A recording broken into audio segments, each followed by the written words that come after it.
Let us begin with the truth most men sense but do not dare to articulate. You did not fall for her because of who she is.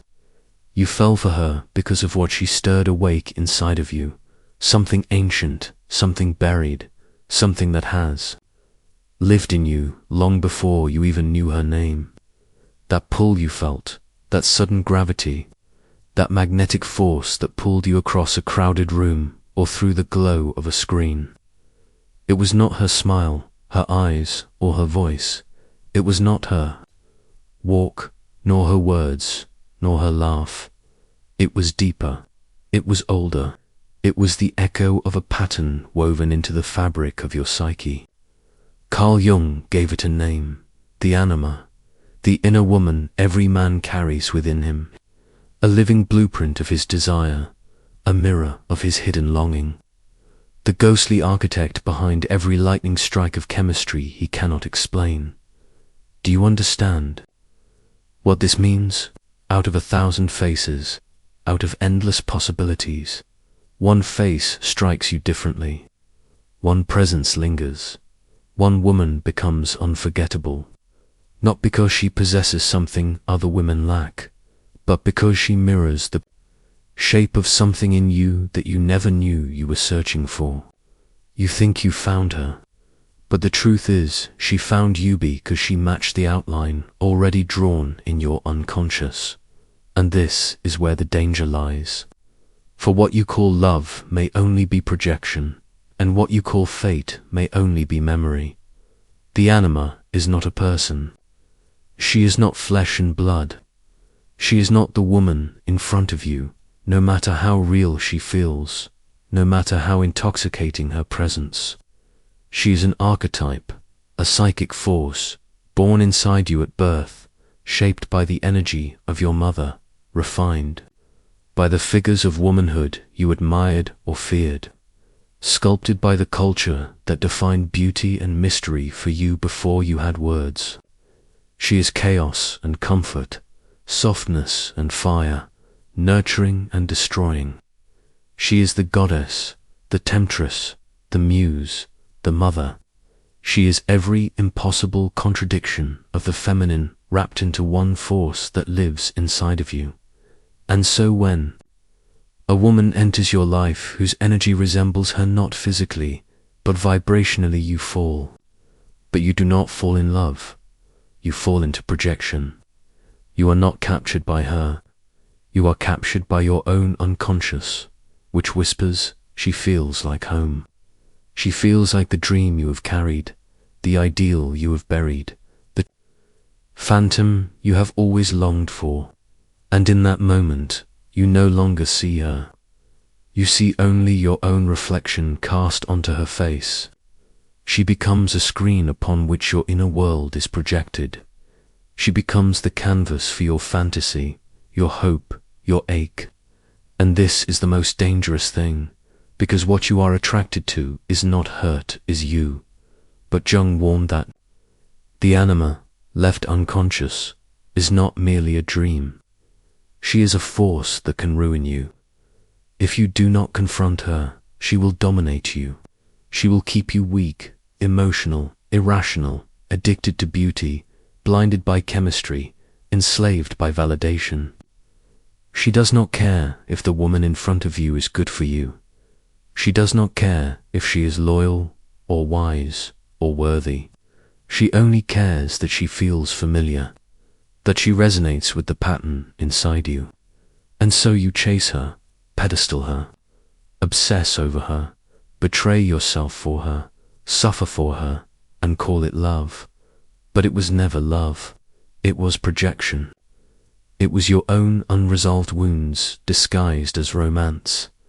Think of the girl you could never forget, the one you still dream about, the one who shattered you yet still lingers in your mind like a ghost. Was it truly love? Or was it your unconscious, craving itself, yearning for completion in her? Was she really the one, or was she simply the woman who most closely mirrored your inner void? Jung would tell you the answer. He would tell you that the Anima is not evil, but she is dangerous. She is not meant to rule you. She is meant to be integrated. She is not meant to keep you obsessed with illusions. She is meant to teach you about your own depths. She is not meant to enslave you with desire. She is meant to lead you toward wholeness, if you have the courage to face her, but most men do not. Most men spend their lives worshipping her shadow, in the bodies of women. They worship fantasy instead of reality. They call their illusions love and never notice the repetition, the pattern, the cycle. They keep falling for the same kind of woman, repeating the same heartbreak, spiraling through the same obsession. They say, "Why do I always attract her?" But they never ask the deeper question, why does she always feel like home? The answer is that home is not her. Home is the wound. Home is the unintegrated anima. Home is the longing for the part of yourself you disowned. You think she carries it, but it has always been yours. That warmth you felt, that creativity she awakened, that softness she allowed you to touch, was never hers to give. It was always yours to reclaim. But you did not know, and so you gave your power away. And here lies the dark truth. Until you confront her, she will control you. She will pull your strings like a puppeteer. She will make you fall for illusions again and again. She will make you lose yourself in the chaos of infatuation, confuse chemistry with destiny, mistake validation for love. She will make you a boy forever chasing a dream, never a man standing in his truth. She will keep you blind, but the moment you become aware of her, the spell begins to crack. The moment you see her not as the one out there, but as the force within, you begin to wake up. You begin to see that you were not choosing women, you were choosing wounds. You were not falling in love, you were falling into patterns. You were not chasing fate, you were chasing closure. The women who broke you were never simply lovers, they were mirrors, teachers, messengers. They revealed to you the ache you had buried, the hunger you had denied, the pieces of your soul you had disowned, and now the work begins. To stop confusing women for salvation, to stop searching for a mother, a muse, a goddess, a mirror, to start relating to women as human beings, not as projections, to stop worshipping the illusion and begin integrating the anima, because only then will you stop falling for chaos disguised as chemistry.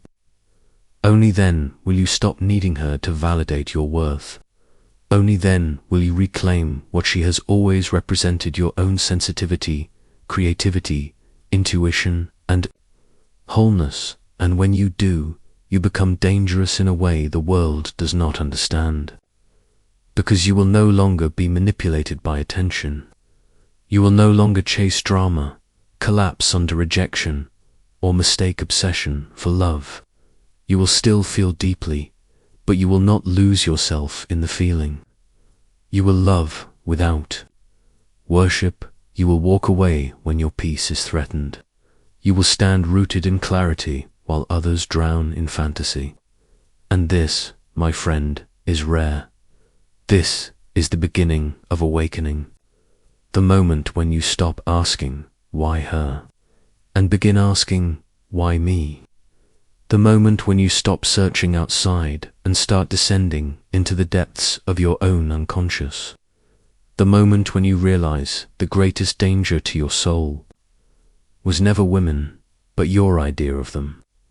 And when that truth dawns on you, you cannot unknow it. You begin to see differently. You begin to choose differently. You begin to live differently, and everything changes. You must understand what truly happens when you fall under her spell. It feels like chemistry, but it is not chemistry. It feels like destiny, but it is not destiny. It feels like love, but it is not love. It is memory disguised as magic, projection dressed as passion, the unconscious rising to the surface and blinding you with its own reflection. You tell yourself, she is the one. You convinced yourself, I have never felt this way before. You swear it must be fate, because how could something so powerful be an illusion? But the unconscious is cunning. It speaks in symbols, in shadows, in surges of emotion that make you believe the pull is proof. You confuse intensity for truth, and the deeper you fall, the less you see. This is why men worship. This is why they give more than they should, sacrifice what they should not, betray themselves in the name of a love that is not love. They confuse obsession with devotion. They call neediness romance. They call chaos passion. They call projection fate. They do not realize that what they worship in her is not her, but the anima, the eternal image of the feminine, shaped within their own soul. She is the mirror, not the source. She is the messenger, not the salvation. But men, blind to this, bow down before the reflection, enslaved by the illusion. Think of the way you behaved with the woman who shattered you, the way you waited for her text as if it were a command from heaven, the way your mood rose and fell with her attention, the way you gave parts of yourself away in exchange for crumbs of validation, the way you rationalized the red flags, defended the indefensible, forgave the unforgivable. You told yourself it was because she was special. You told yourself it was because love requires sacrifice. But Jung would tell you it was not her. It was your anima pulling strings, whispering in your unconscious, making you believe she was the answer to a question you did not even know you were asking. And the cruel truth is this: the anima does not care about your happiness. She does not care if you find peace, if you build a life of clarity, if you stand strong in your masculinity. Her only purpose is to lure you toward the unresolved parts of yourself. If you are unconscious of her, she will lead you to ruin. If you awaken to her, she will lead you to wholeness. She is the gatekeeper of your soul. She can enslave you, or she can initiate you. The difference lies in whether you have the courage to face her, or whether you keep running from yourself by worshipping her in women. So pause and be honest. How many of your loves were real? How many were projections? How many of your heartbreaks were not tragedies, but lessons? How many women did you think you wanted, when in truth you only wanted the feeling they awakened in you? The feeling of being alive again, creative again, soft again, open again, whole again. And yet you gave them the power to bestow what was always yours. You thought they carried the treasure, but you were carrying it all along.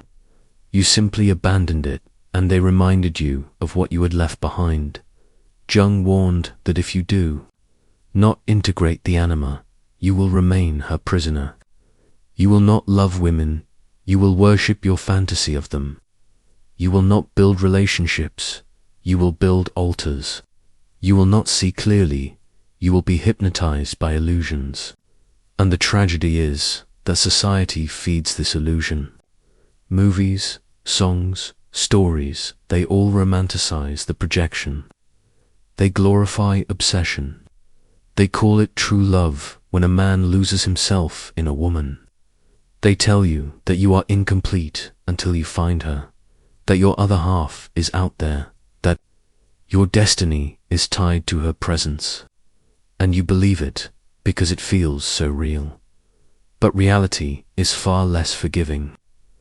Reality shows you that the woman you thought was your salvation may only be your mirror.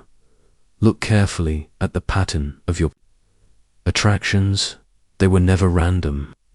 Each one carried the same familiar taste, the same echo, the same resonance.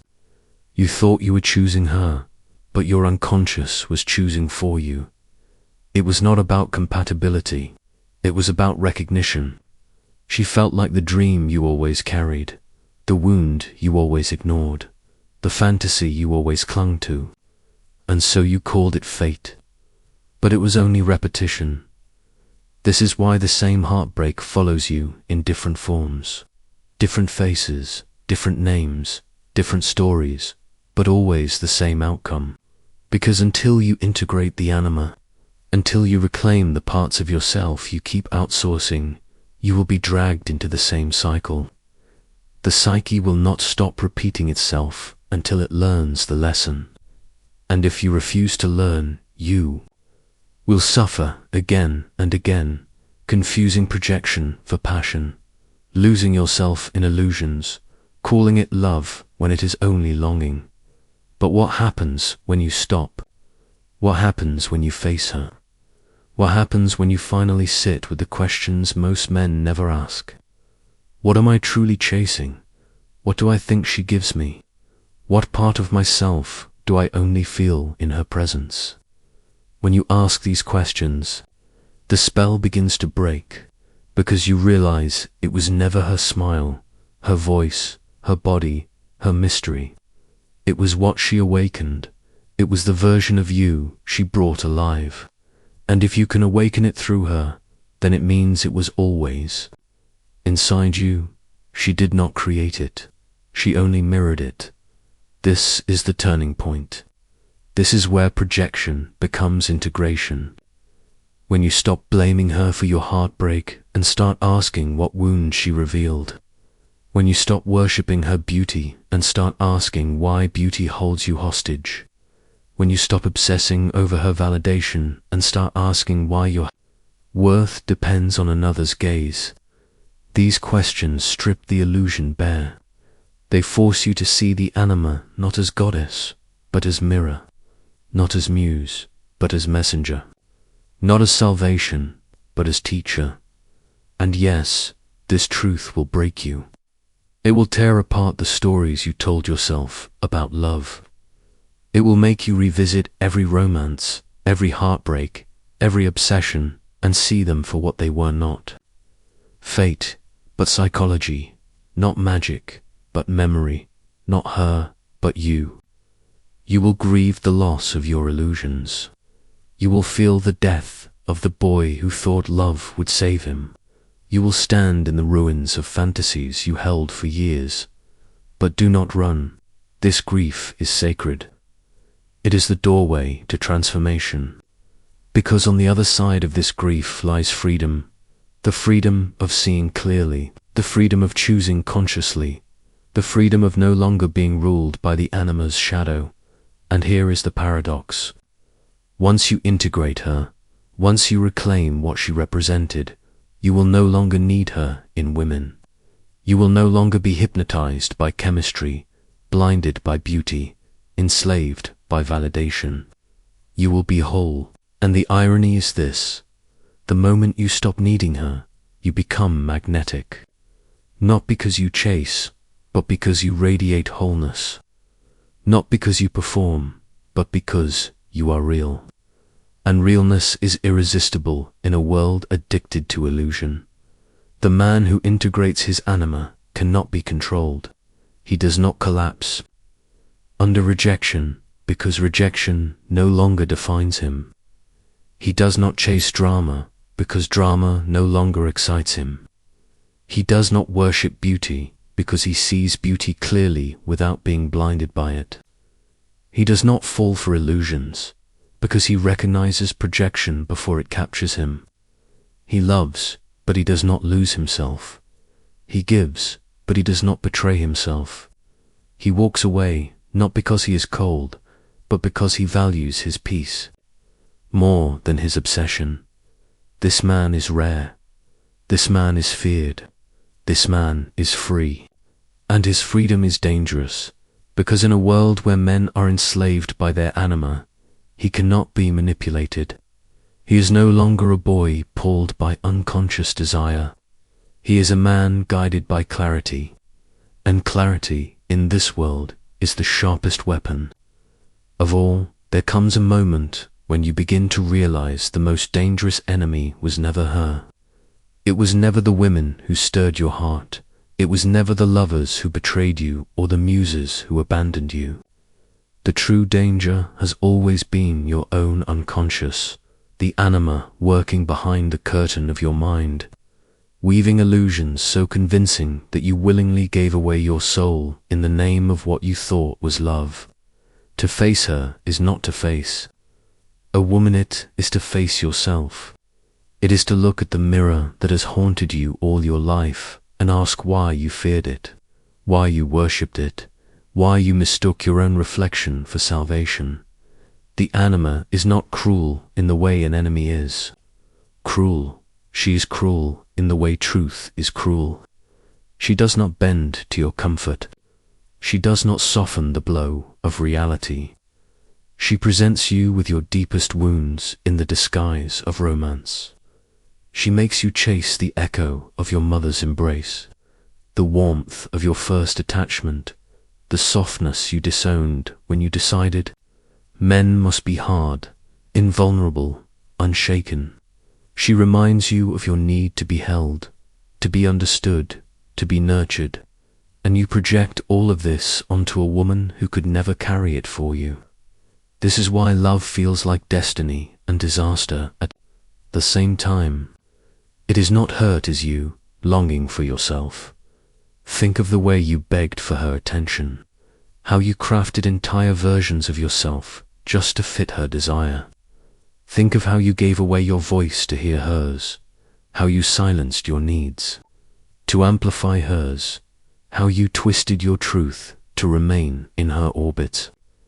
You called this sacrifice, you called this devotion, but it was nothing more than unconscious slavery. It was you abandoning yourself to worship the image of your anima in her.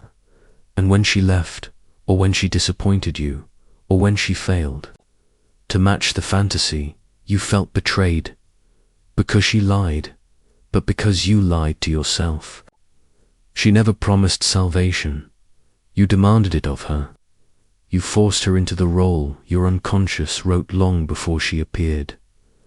Jung was merciless in his honesty. He said, if a man does not confront his anima, he will remain forever her captive. He will confuse obsession for love and possession for passion. He will drown in longing that has no end, because what he longs for is not in her, it is in him. And the cruelest twist of all is that the anima does not care how much you suffer. She is indifferent to your heartbreak. She is indifferent to your tears. She does not exist to soothe you. She exists to show you. And if you refuse to see, she will drive you deeper into the same spiral, until either you awaken or you are broken completely. But if you awaken, something radical happens. You begin to separate the woman from the projection. You begin to see her clearly, not as goddess or savior, but as human. You realize that the chaos you felt was never chemistry but memory. The intoxication was not proof of destiny but proof of a wound being touched. You see her flaws without denying them. You see her beauty without worshipping it. You see her presence without needing it to define your worth. And this is the birth of clarity. This is the moment a boy becomes a man. Clarity is not coldness. Clarity does not mean you no longer feel. On the contrary, you feel more than ever, but you are no longer enslaved by feeling. You recognize emotion as signal, not command. You recognize attraction as information, not destiny. You recognize chemistry as a message, not a mandate. And when you stand in this recognition, you no longer collapse into obsession. You no longer beg for attention. You no longer give yourself away to maintain an illusion. You stand still, you breathe, you choose. And in that choosing lies true power. Ask yourself, what does it mean to truly love a woman? Is it to lose yourself in her? Is it to drown in longing until your soul depends on her presence? Or is it to stand whole and meet her as she is, without demanding she'll carry your wounds? Without demanding she complete your story, without demanding she mirror your fantasy. Real love is not possession. Real love is not projection. Real love is recognition without illusion, presence without performance, devotion without dependency. It is rare because most men never reach it. They are too busy chasing their anima in women, too blind to realize they are worshipping their own shadow. You might resist this truth. You might say, but my love was real. My heartbreak was real. And yes, your pain was real. Your longing was real. Your suffering was real. But the story you wrapped around it, that she was your destiny, that she was your salvation, that without her you were incomplete, that was illusion. The unconscious wrote that script, and you acted it out without questioning it. But now you know. Now the script is exposed. Now the projection is revealed. And with that revelation comes a choice. Continue the cycle or break it forever. Breaking. It requires courage that most men do not have. Because to break it, you must sit with yourself. You must face the loneliness you were running from. You must admit the tenderness you buried. You must reclaim the softness you outsourced to her. You must stop searching for a mother in the shape of a lover. You must embrace the feminine within your own psyche instead of demanding women carry it for you. This is individuation. This is integration. And it is terrifying because it requires you to stop blaming women for your pain and start seeing yourself as the source. But imagine the freedom that follows. Imagine walking into a room and seeing beauty, but not being hypnotized by it. Imagine feeling chemistry, but not being enslaved by it. Imagine receiving rejection, but not collapsing under it. Imagine loving a woman deeply, but never abandoning yourself in the process. This is the freedom of the integrated man. He does not stop loving, he loves more, he loves deeper, but he loves from wholeness, not from hunger. He does not demand salvation, because he has already found himself. He does not worship, because he does not need to. He simply loves, clearly, cleanly, consciously. And the irony is this: when you become such a man, women feel it. They feel that you do not need them to complete you. They feel that you see them, not as fantasies, but as humans. They feel that your love is not a desperate grasp, but a grounded presence. And this makes you magnetic in a way no performance ever could. Because presence cannot be faked. Wholeness cannot be manufactured. Freedom cannot be performed. Either you are free or you are not. Either you are whole or you are not. Either you have faced the anima or you remain her prisoner. So ask yourself, how long will you keep repeating the same cycle? How many more illusions must die before you admit the truth? How many more women must you pedestalize and lose before you realize it was never Demit, was always you? How much longer will you chase shadows when the source has always been within you? Because the longer you wait, the deeper the chains grow, and the harder it becomes to break free. But break free you must, because the alternative is a life of repetition, a life of projection, a life of worshipping illusions while never truly loving, never truly living. There is a silence that follows awakening, a silence heavier than heartbreak, heavier than longing, heavier even than rejection. It is the silence of seeing clearly for the first time, the silence of realizing that all along it was never her who carried your salvation, it was always you who abandoned it. This silence is not empty. It is dense, thick with grief, thick with realization, thick with the weight of illusions collapsing. It feels like death because it is the death of the boy who worshipped fantasies, the boy who thought love meant completion, the boy who needed a woman to carry what he refused to face. That boy must die so the man can rise. This death is sacred. It is not clean, it is not quick. It rips through you like a storm. You begin to revisit every love you ever thought was eternal, every heartbreak you called fate, every obsession you confused with destiny. One by one, the masks fall away and you see them not as salvation, but as mirrors, as projections, as carriers of your own unconscious longing. And as each illusion dies, grief comes, sharp and relentless. You will want to run from it. You will want to distract yourself, seduce someone new, drown in noise. But resist this urge. Sit with the grief. Let it burn. Let it wash you clean.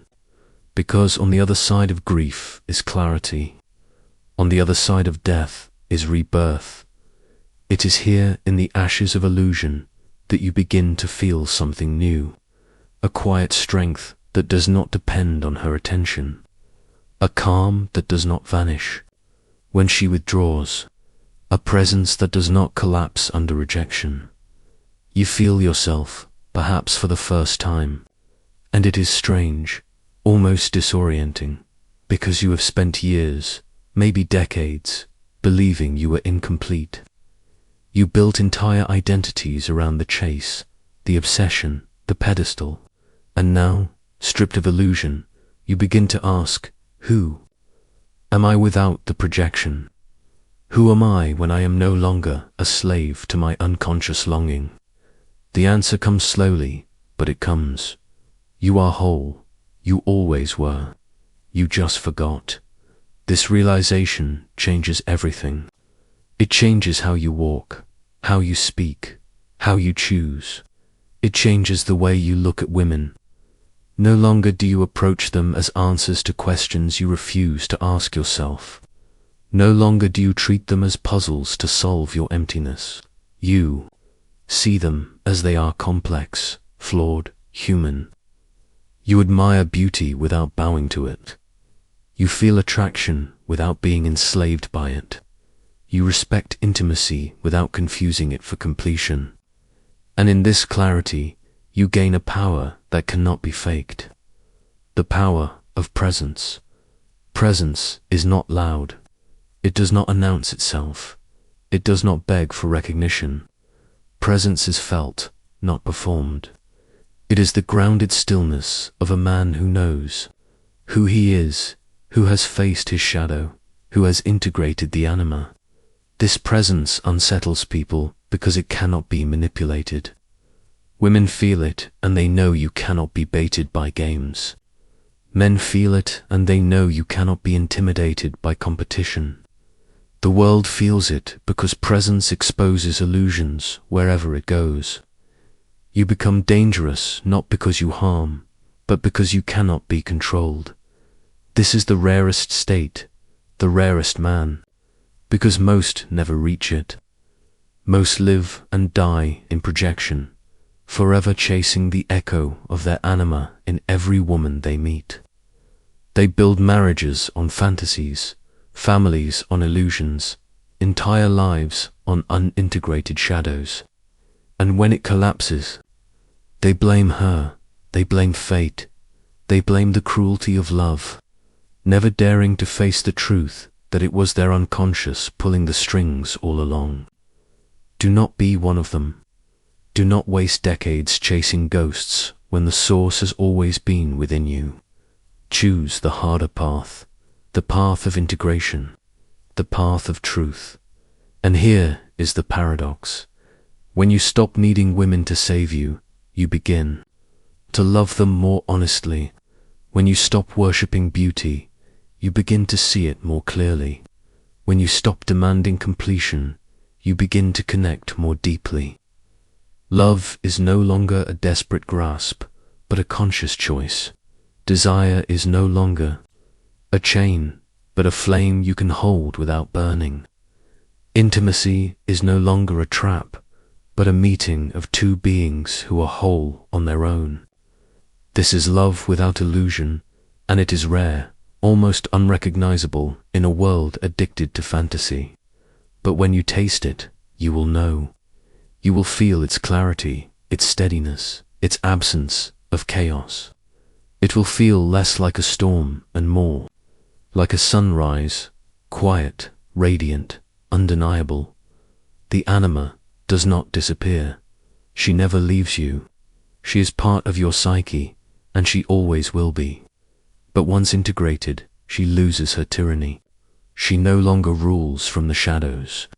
She no longer seduces you into obsession. She becomes an ally instead of a captor. Her creativity becomes yours. Her intuition becomes yours. Her sensitivity becomes yours. You no longer chase her in women, because you carry her within. This is the wholeness Jung spoke of, the individuation that makes a man free. And once you are free, the world changes. Rejection no longer wounds your core. Attention no longer intoxicates you. Loneliness no longer terrifies you. You are not cold, you still feel, you still love, but you no longer bleed for illusions. You give love, but you do not lose yourself in it. You receive love, but you do not become dependent on it. You walk away when peace is threatened, not because you are numb, but because you finally understand what you are protecting. You are protecting your soul. So here is the final truth. The most powerful force in a man's life is not a woman, it is his idea of her. If that idea remains unconscious, it will enslave him. If that idea is faced, understood, integrated, it will set him free. Most men will choose slavery because it feels like romance, it feels like passion, it feels like destiny. But you have seen through it now. You know the difference between projection and presence, between obsession and love, between fantasy and truth. The choice is yours. Will you return to the cycle, chasing her face in every stranger, calling it fate each time you fall? Or will you break it once and for all and claim the only thing that was ever missing? Because the moment you choose wholeness, the moment you reclaim what you once outsourced, you step into a life no longer ruled by illusion. You stop being a boy worshipping a goddess, and you become a man standing beside a woman, equal, whole, awake. And that is the rarest thing of all. Remember this: you were never weak for desiring her. You were never foolish for falling. You were simply unconscious of why. But now you know, now you see, and once you see, you cannot unknow. The veil has been lifted. The projection has been revealed. The anima has been faced. And now, at last, you are free to love without losing yourself. To walk through life not as a prisoner of desire, but as its master. To stand whole in a world addicted to halves. This is your turning point. Do not waste it.